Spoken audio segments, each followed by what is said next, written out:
Welcome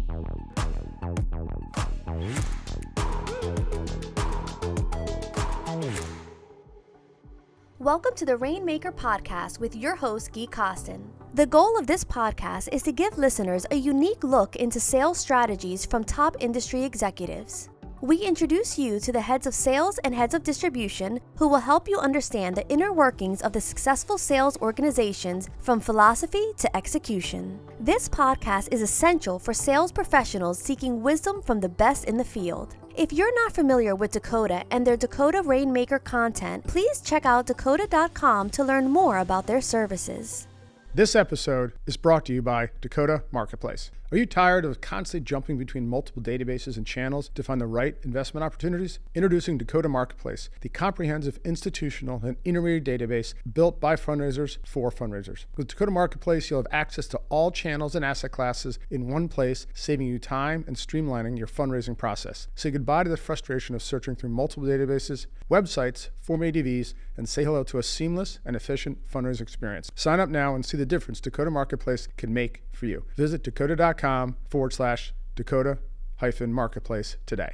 Hello, everybody. It's Gui Costin, founder and CEO of Dakota. Welcome to the latest episode of the Rainmaker Podcast. I'm joined by Paul Heathwood, who's head of distribution of Boston Partners.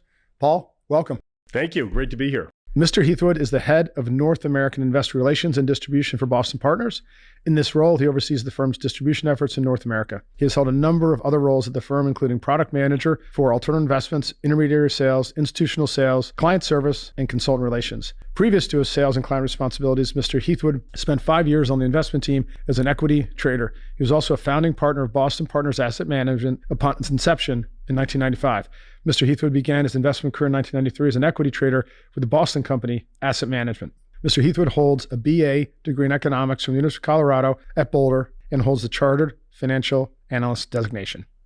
How about this? 29 years at Boston Partners. Incredible given all the turnover that we know that we have in our industry. So could you give us a little background? As I said to you before in the preview, a little background and history of how you've evolved at Boston Partners. Yeah, no, thank you. It's great to be here. And so I've been in the money management business around it really my entire life. My father was involved in it. When I got out of college, I knew I wanted to get involved in the asset management business. So I started in 1994, right out of college. I think I graduated in May and started on May 31st. So I've been around the business my entire life. And in Boston. And in Boston and with the group at Boston Partners the entire time. Well, Boston is such a hotbed of investment management firms. Yeah, no, it is. Got a great history of it. So many firms, and you begin looking around and there's a lot of assets there and a lot of money managers. So it's been a great community to be involved in.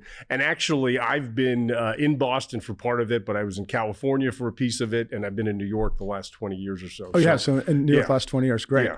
So, that's wonderful. So great. How did your career progress once you joined? Yeah, so I started as an equity trader, got involved on the investment side. I got my CFA and really became a student of the business. I was interested in just seeing a broader perspective, so got involved on the institutional client service, consultant relations side, and that's what brought me out to California.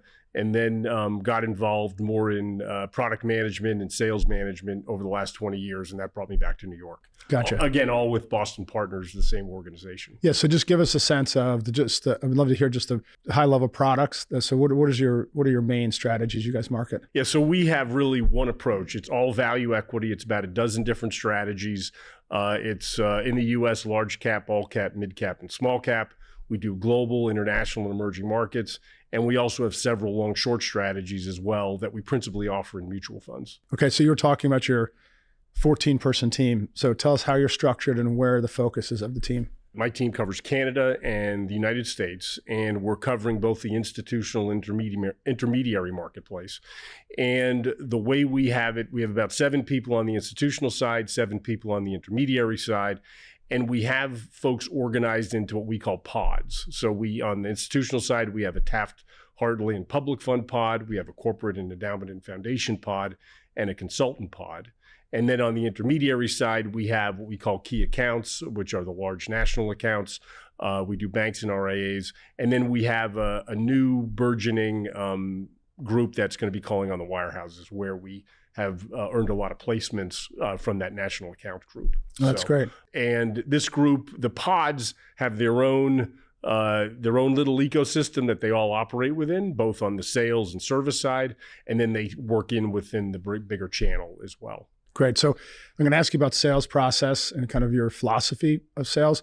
And then I want to tie it back to, is everybody bought into that same philosophy? So we talked offline about this, but would love just to hear your philosophy and approach to sales. Yeah, so our philosophy has been wanted to start by making it consistent with the identity and culture of Boston Partners. And Boston Partners is an investment firm first and foremost. We have 12 strategies. It's one investment philosophy and process. Everyone buys into it. So that's the kind of niche within the marketplace that we're looking to fill, as opposed to other firms which may have, dozens of products that they can go out and sell.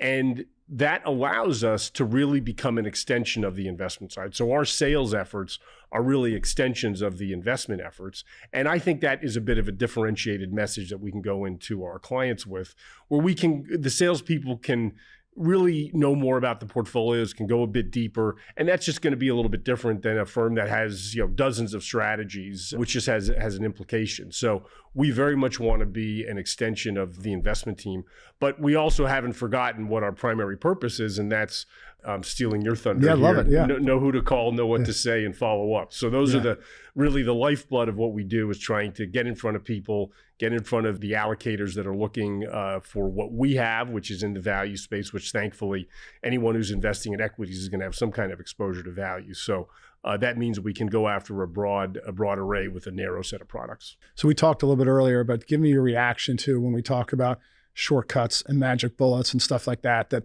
this business is, it's a lot of people don't want to do necessarily what's required. So could you just talk me through what you believe is required to be successful in an investment sales role?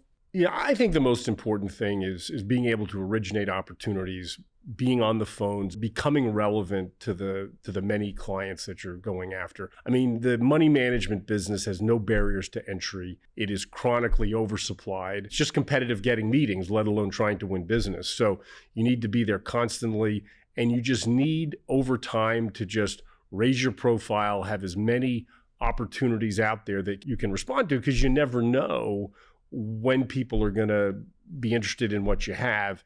And that's another thing, is there's very little transparency in where the demand's coming from or when it's going to come. So if you want to win a piece of business in 3 years, you got to start today. There's so many instances of that where that's been true. And one of the things that we really try to do is find those key leverage points where you can build a relationship with one center of influence within an organization. We really focus on the research teams, and then try to get that preferred placement within those platforms and allow that to be something that gives you a constant visibility within those important spots. You mentioned two things that are near and dear to my heart. So one, it's winning an allocation, but two, it's getting the meetings. So philosophically, how do you guys approach? Because at Dakota, we're nuts about getting first-time meetings and getting meetings. And we have such a focus on that, because that eventually leads to what you're getting at, is building the relationship, becoming familiar in the eyes of the due diligence analyst. What is it about like you guys in terms of those meetings? Because it is so important. Yeah, so that's really what our mantra is, that meetings are the lifeblood of our business, and our job is to go out and get meetings. So on the intermediary side, we want to look to get 200 to 300 meetings a year. That's evolved a little bit. A lot of it's on the phone these days, doing Zooms and things like that, the way that the market is shaken out post the pandemic. But on the institutional side and the consultant side, it's getting in front of people, having meaningful conversations to raise the profile and raise the relevancy of how you are to those organizations. That is just critical. I think another important part is if you can find ways to partner with different organizations that can help you do things that it's going to be hard for you to do on your own. Yeah. We do a lot in the sub-advisory world, and one of the big relationships for Boston Partners is with John Hancock. So we have partnered with them to really help broaden our reach, and this helps tie you into a team that has far vaster resources than we have, and then really service that partnership relationship and treat them as an extension of your firm and work closely. So if we can find any areas where we can partner with people, particularly being a smaller team, we're happy to tap into that. Oh, I love that. So a lot of people who might be listening to this today might have a different understanding of what really wins in raising money. Could you just talk a little about like patience? Because you're not going to get a win in a meeting, right? It's just getting the meeting and then building the relationship, growing the profile, as you're saying. but just could you speak to the level of persistence, but then also being patient around, that allocation that went? Yeah, no, there was one of my favorite stories. We had a large allocator that we spoke to for, I think, 10 years. And the analyst would say, you're my favorite value manager. I love you guys. But timing is such a big part of it. And having a high level of service, high level of communication, stay in front of people. And when the moment comes, you can see the pace of activity increases, the number of calls increase, and you can see when you're getting your firm positioned to be utilized more broadly and in really a big way. And that has turned into a $1 billion and a half relationship for us. But for 10 years, it was very small. And, one of the challenges that you have is you got to keep your management, you got to keep the folks running the organization on board with that and just educating them on how the process works. And it can be a big payoff at the end. It is like what you just went through right there. Okay. There's so much to that. So, and I'll tell you how I'm listening to what you just said. How can you have a 10-year sales cycle if you leave the firm after 2 or 3 years? So let's just start with, you need to have longevity. And what you just said is you need to have alignment with upper management. I talk about it all the time in our sales process. Sales plan to create alignment. You need to get upper management to buy into your sales plan and agree with what success looks like. You just literally personified it because we're in the same boat. Our largest investor in mutual fund today was a 10-year sales cycle. We started in 2006, went through all the different things, and we won the piece of business until in 2016. But we'll get to the CRM in a second. So I'll never forget it. It's 2015, and I looked in our sales meeting. I said, "Hey, when's the last time we met with such and such?" It was 6 months ago. I said, "Really?" "Yeah, 6 months ago. I'm looking at the notes. This." I said, "That would mean October of 2014. He goes, "Yep, that's right." I said, "Could you look a little more closely in Salesforce?" Goes into Salesforce. It's 2013. Oh, no. So it was a year and a half. But the point is, kind of what you're getting at is time flies. Yes. So we always get this question, "Hey, do I need $500 million in assets and a 3-year track record?" I'm like, no, make the call now. Yeah. Start building it now. And why don't you finish the sentence? Because if you don't, right, what happens in 3 years if you wait 3 years? Yeah, your competitor has already spoken to them. I mean, to win business today, it started years ago. And because it's just such a competitive field and the rewards are so great, you got everybody out there hustling too. So you need to be way ahead of the game. And by the time someone decides to buy what you have, they need to know you already. They can't they're not going to spend the time to get to know you then. That just is not the path to success. So the critical sort of takeaway here is that even though you might not have an immediate win in a particular situation, for a fact they use your type of strategy in their asset allocation. It's our job to get in front of them immediately and start building that and increasing that profile. Absolutely. That is so critical, being well ahead of the game. And then the communication part. One of the things that we've started doing is we do quarterly reviews with all our portfolio managers. And we've come up with a deck that lays out what the plan is, what the goals are, and then also to provide some industry data. Because if you're a portfolio manager and you're spending your day on trying to find basis points, you don't have a sense of what's going on in the market. And you want to give a sense of, you can look at the net cash flow number, but that might not tell you the whole story. And it's human nature. In the absence of information, people assume the worst. So you need information, you need to keep people informed and be transparent, and alignment is key, particularly with the investment side of the house, which is really a key driver to being able to sustain those sales efforts. So I just want to know, I did not set him up to say any of this stuff, okay? But clearly you can tell why he's been so successful. So let's get into that, because one of my near and dear to my heart. So when we start as a third-party marketer, the biggest issue is that if they don't know, if the PM or the CO doesn't know what you're doing, they're assuming the worst. The fact that you do proactive quarterly updates, let's just talk about that, because my next set of questions is around communication. And let's discuss this both up to and also within your team. But since you already started with the portfolio managers and the alignment, let's already talk about that, because one thing that a lot of large firms struggle with is that there's a successful PM, but they're getting no love. Like the distribution team isn't focusing on them because they're focusing on something else. And a lot of times the PMs are never presented with a sales plan or progress against a plan. So there always can be this level of agita. So clearly what you put into place takes that off the table. Yeah, no, and I think, and I said this is something that's new, and we've gone through that process really for the first time. And you can tell that it just creates the space to have the conversations, to ask the questions, and that this isn't where it ends. We're going to come back to you and we're going to have a framework that we can evaluate what we're doing. And it gives you an opportunity, because there's so many times in the sales process where you get small wins that you can't report to people. It's not, it's not resulting in dollars.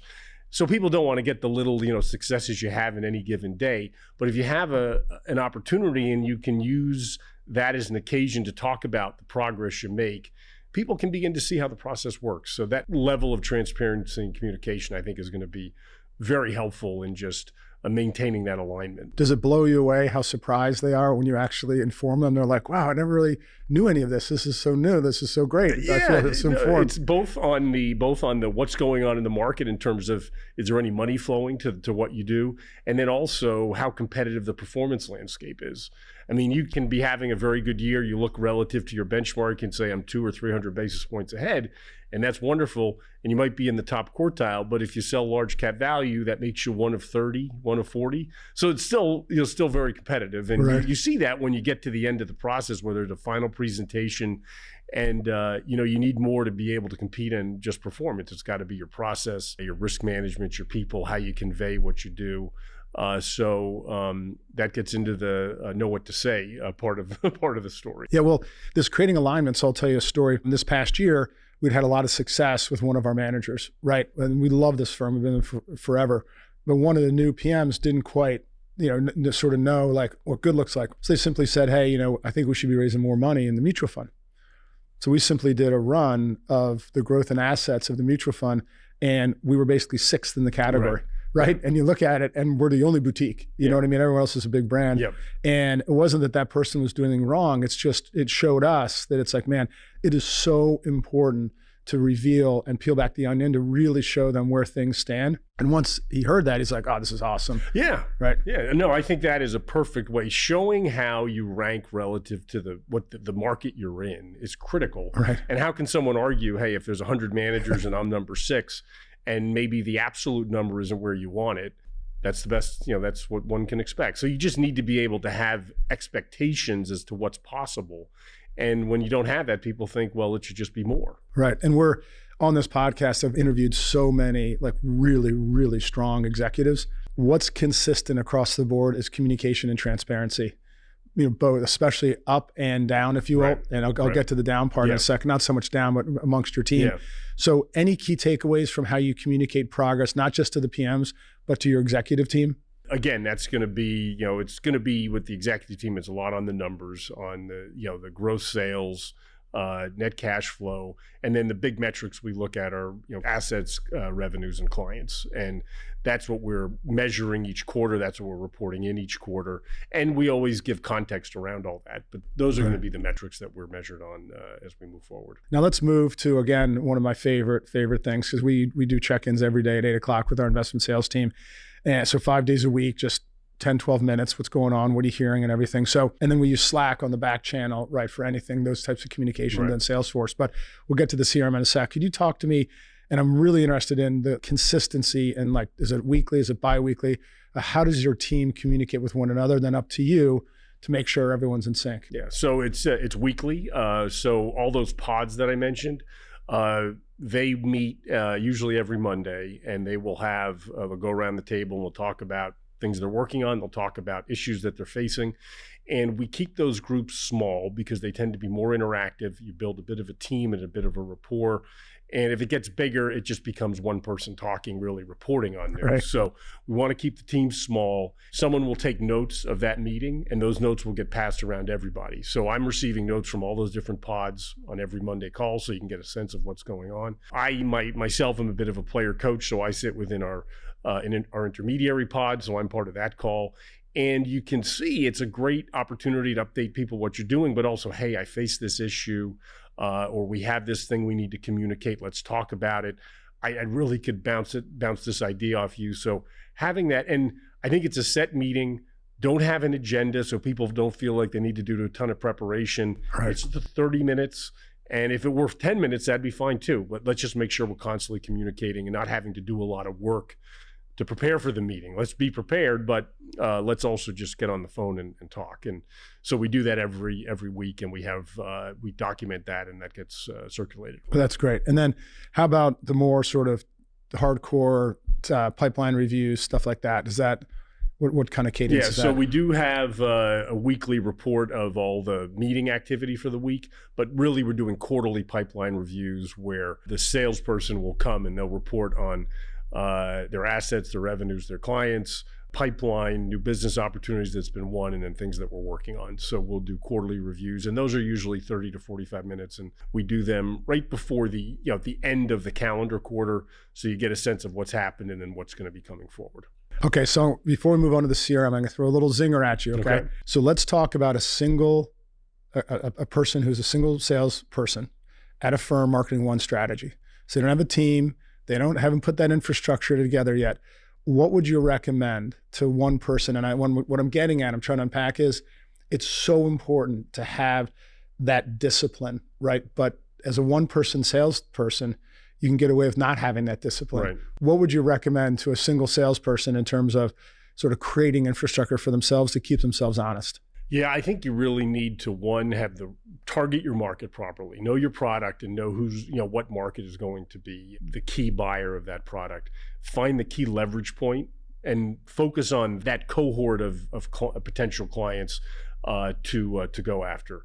And then, you just have to stay on top of them, stay in front of them, find ways to drip on them with either information about your product, information in the market that's going on, and find other non-product push ways to stay relevant. And then the other thing is just key the follow-up. And one of the things I always do, and I know what members on my sales team do, is you just go and put 2 weeks, Outlook, call so-and-so, send this, that sort of thing, because time goes by and you're like, oh, I just talked to him and it's been 3 weeks or 3 months, and geez, I was going to do this and I didn't do it. So having those constant reminders that pop up to you, I think is critical. So by the way, that's pure gold. And the reason that's pure gold is a lot of people can take a product and call on the channel that would kind of make them feel good or look good, right? I want to call them the Harvard Endowment, right? Where it's like, no, let's go identify all the people that buy what we sell in size, and let's start building those relationships. Yeah. So this is a perfect segue into the question about the value of a CRM, the impact that it has on your business. So could you just talk about philosophically the importance in your approach to utilizing a CRM? I think I know you guys use Microsoft Dynamics. We do, that's correct. And then what does it mean to you and philosophically, and how does your team best utilize it to get maximum leverage? Well, it ties together all the things we've been talking about: alignment, communication, the data is fresh. You can pull on that data to do the reporting. So it's not like, tell me what's the pipeline. Oh, we got to go build a pipeline, or tell me about your meetings. It's all there. So that can be verified independently and looked at independently. So you as a salesperson can just say, this is how I spend my time. This is my life. It's all out there. I enter information into the CRM for me so I can manage my workload, so I can manage what I have to do. And I'm happy to let anybody take a look at that. And the CRM is the window into doing that. So we take a lot of time and attention to make sure contacts are updated, the firms are there, the notes are there. We have a feedback loop that you can see what's, both in aggregate, the kind of activity levels you're doing. We have a report that lays out the call notes in a very organized way. So anybody within the organization can go into it and say, well, what have we been doing in XYZ client? So I think it really helps you manage what's going to be asked at some point without having to figure it out at the time. And there's no scale and no leverage to your activities if you're not recording it. And, I can just equate it to our investment side of things. The analysts all have to document why we own a stock, what are the key drivers, and they do it every quarter. And anyone can go into the note, and there's the story right there. So that's how you're going to produce performance alpha. It's how you're going to produce sales alpha. You said something about scale. And then in the prior question that I asked you about follow-up, and then being able to go in the database and have those Outlook triggers. Talk about, because it's the thing that I think is the most important thing, is getting the meetings you've scheduled so you can look at past activity. Can you just talk about that? Because they naturally create sales triggers and actions for you to take. Because like you said, time flies.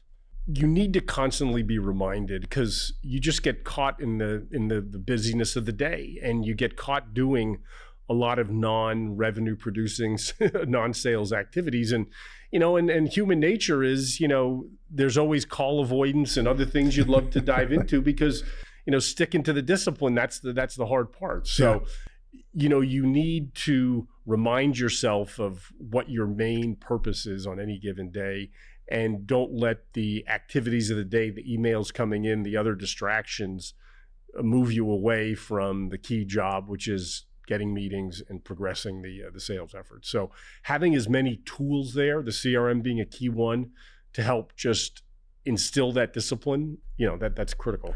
So we talk about CRMs all the time, so we couldn't have it better displayed right there in terms of the importance of a CRM, right?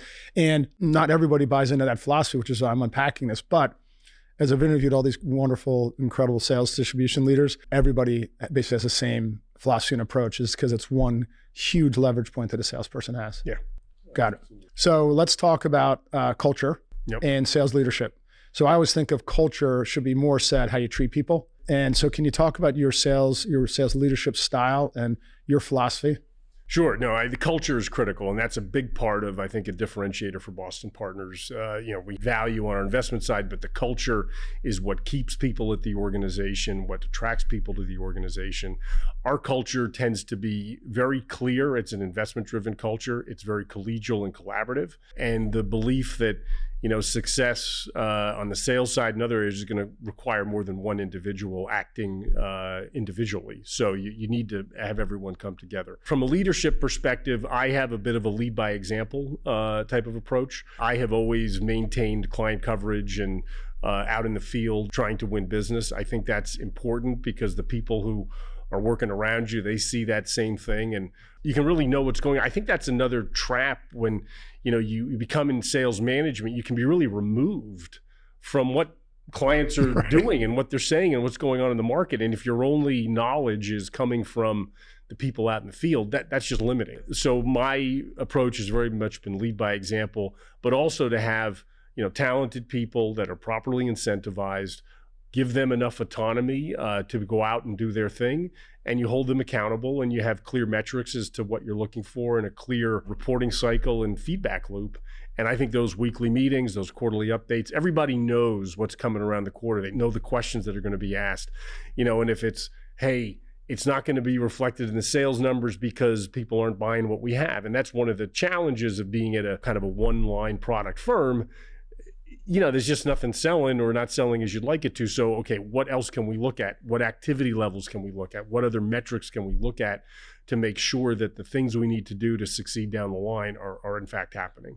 So it's obviously not a surprise why you're, as a company and as an individual, why you're as successful as you are, because what you just laid out, it's easy to say, harder to do, right? But what you really said, you said autonomous, yep, but you also said accountable, clear metrics, so a lot of clarity and transparency. Absolutely. Right? And then a clear reporting cycle. Yes. Right. And then people know in advance so they can prepare for it. And it's like, hey, I got 3 weeks. I maybe I haven't been doing as much as I should be. I got to stay on it because, and particularly, this is any organization. You need people who can be self-reliant and go out and self-starters and going to go out and get it done. And really, it's coming back, reporting in all the great things that have happened rather than having to push people to go do things that they should do. Right. Exactly.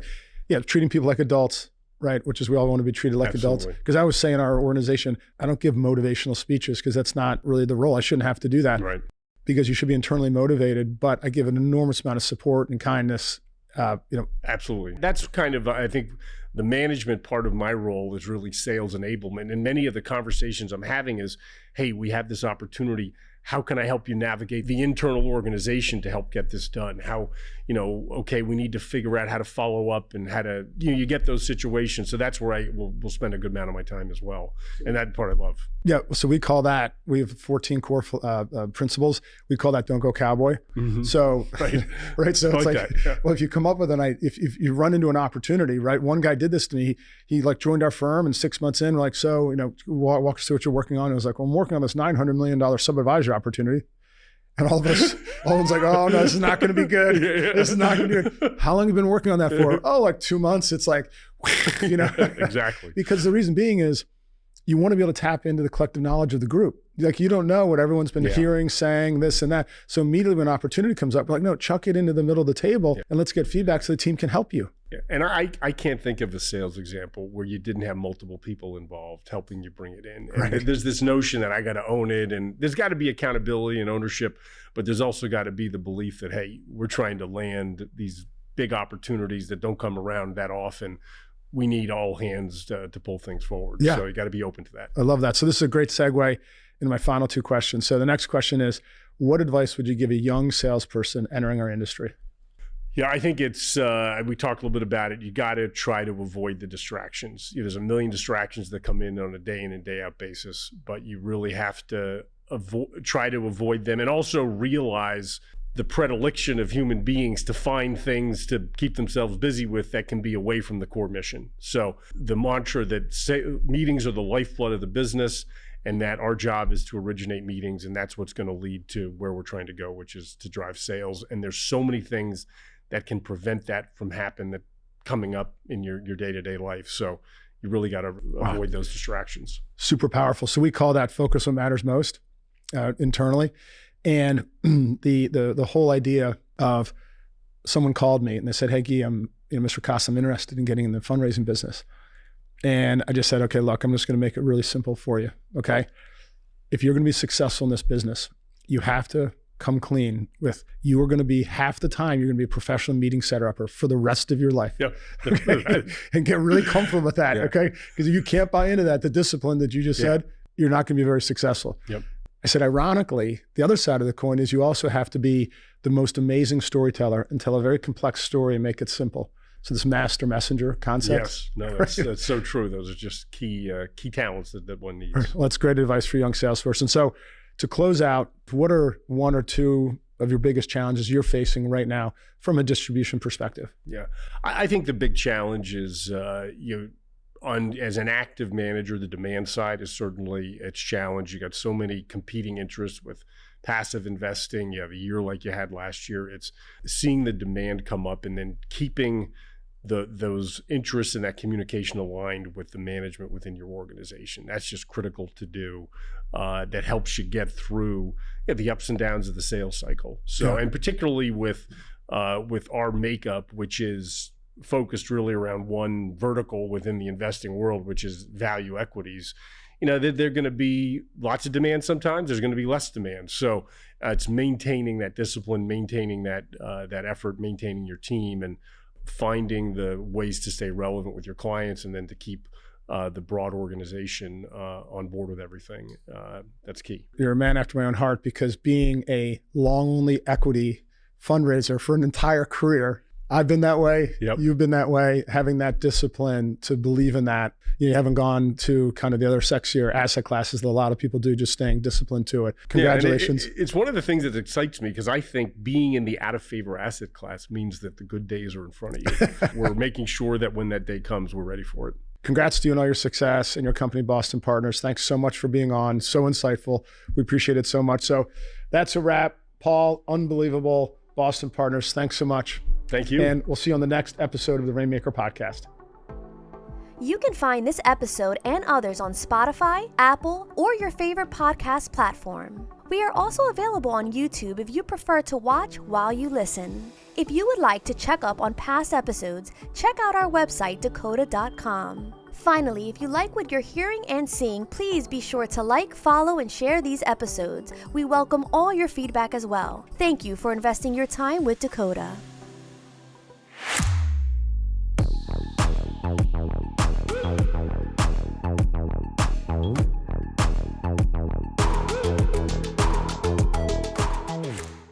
Hey, thanks so much for joining Rainmaker Podcast. Hope you enjoyed the show, enjoyed the interview. I know I loved it.